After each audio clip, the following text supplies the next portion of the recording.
question G. Oh, this looks nice and juicy. Look, I mean, look at this left-hand side. There's just so much going on. This, and I like to just remind myself, left-hand side, right-hand side, we're trying to show that they're equal. I mean, look at this. Sine theta cos squared. It's not like one of them's a nice one or something that looks a bit more accessible. Okay, so we've got some more work to do. I'll wait until the next exercise. Oh, then things get nice. Okay, so for reference, I know you've already got your fundamental trig identities down and those two little variations. And just go back to the previous video on A, just watch the first minute about getting this down. Okay, so now we're wondering, which side do we tackle? Previously, we simplified the left-hand side and it turned into the right-hand side. Now I'm going to do it the other way around this time, and I'm going to choose the right-hand side. Now, why do you think I want to simplify the right-hand side and turn it into the left-hand side and not the other way? Now, can you imagine that Edpuzzle question? I wish. But the reason that I'm going to do that, and maybe at a similar reason, maybe not, is because of this baby here. It seems a bit easier to say, well, whenever we see tan theta, we're going to put it in sine and cos, and then things will hopefully cancel out and simplify. So for that reason, I'm going to look at the right-hand side in this case and try and turn it into the left-hand side. Maybe that's enough to get you going. Pause, give it a go, and then come back to the video, or you solve the whole thing and go, thanks, that's all that I needed. Then that's cool. Okay, so our right-hand side, we've got tan theta on the numerator and the denominator, and sure, there's going to be some, this is going to get, not messy, but we've got some big fractions coming up in the way that I can foresee this going. So I'm going to change this tan theta to sine theta over cos theta. So I'm drawing my fraction line big, and I've got the different colors here to really go, okay, so that top tan theta is sine theta over cos theta. And let's do it like that.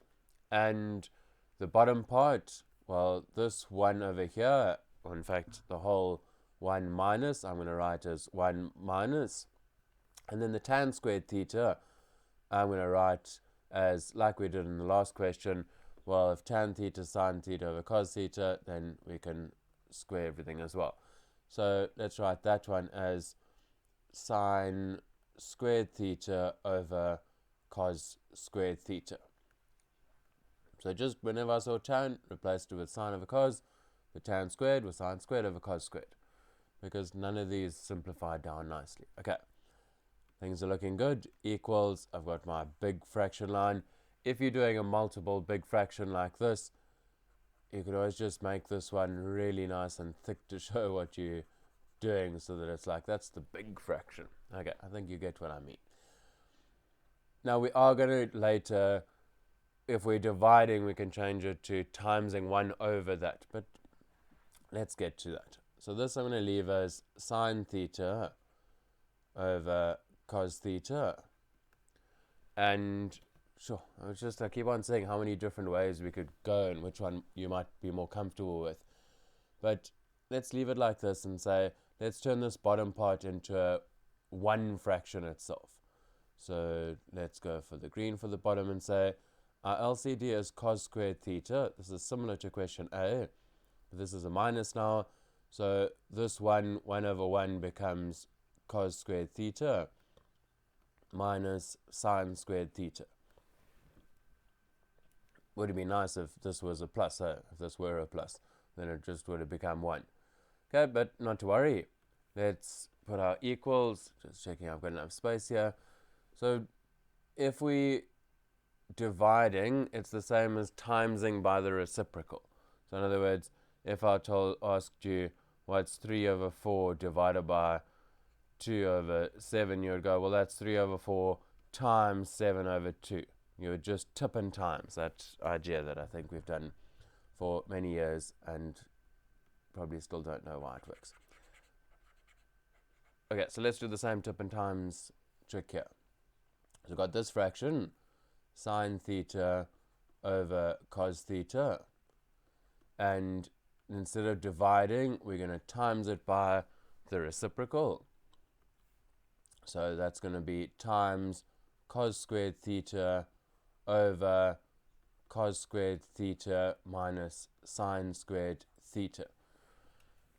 Now, as I said in one of the previous videos, sometimes you can sort of see where you're going, and sometimes you stumble along. And I reference Inspector Morse by Colin Dexter, because he's an inspector and he just stumbles along and he finally gets there. Okay, there's a cos squared theta minus sine squared theta, and there's one in what we're trying to get to. I just like this as a bit of a confidence boost to go, okay, things probably seem on track already, because cos squared theta minus sine squared theta on the denominator is probably going to stay the same, because that's what we want to get. So maybe just see that ahead and go, that's great. So there it is. Sorry, I probably had my head in the way again.